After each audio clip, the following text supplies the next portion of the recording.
Donc bonjour, je m'appelle Valentin Russeil, je suis ingénieur agronome et lorsque je terminais mes études, le sujet de l'autonomie, qu'elle soit alimentaire ou énergétique, m'est un peu tombé dessus.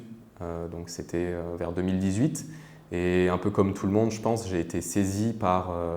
l'ampleur d'abord de la crise Gilets jaunes et puis personne ne pouvait prévoir qu'il y a un certain nombre de crises qui allaient suivre, qui allaient montrer de plus en plus à quel point notre petite île était vulnérable en cas de perturbation des chaînes d'approvisionnement. Du coup, dans ce cadre-là, il faut aussi noter que le territoire, c'est fixer des objectifs dans ce contexte, fixer des objectifs d'augmenter son autonomie alimentaire et d'augmenter son autonomie énergétique, qui sont des objectifs qui ont été fixés dans la loi, notamment pour l'énergie. Et moi, c'est quelque chose qui m'a interrogé beaucoup. Et j'ai décidé donc de revenir à La Réunion où je suis né pour faire une thèse qui a duré 3 ans et 9-10 mois.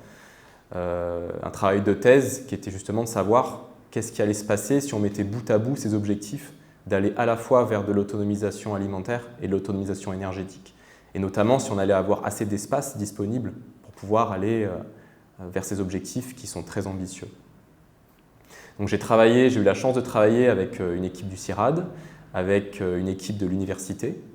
que je remercie. J'ai été financé par l'ADEME et donc j'ai pu développer un modèle de simulation pour essayer de voir comment on utilise les terres aujourd'hui à La Réunion et à horizon 2040, ce qui serait possible de faire, sur quel levier il serait possible de jouer, que ce soit l'évolution des surfaces de canne à sucre, une diversification, davantage de cultures alimentaires, avec le risque cependant qu'on fasse baisser aussi l'approvisionnement énergétique, donc un certain nombre de compromis à essayer de mettre en modèle, essayer d'aller récupérer des friches agricoles pour avoir davantage de cultures, et en dernier recours également des hypothèses de modification aussi du régime alimentaire ou de la consommation électrique, à quel point il faudra que nous, consommateurs, on soit aussi acteurs de ce changement-là pour aller vers davantage d'autonomisation et se dire que ça permettrait de sécuriser le territoire dans des années à venir qui sont plus qu'incertaines. Les amis de l'Université de La Réunion et je les en remercie, m'ont très gentiment invité à venir présenter ces résultats, les résultats de mes travaux. Donc c'est une conférence que je vais présenter début mi-février à Saint-Pierre. Et donc je vous invite à venir si le sujet vous intéresse pour parler donc de perspectives d'autonomisation de l'île à horizon 2040 et plus loin.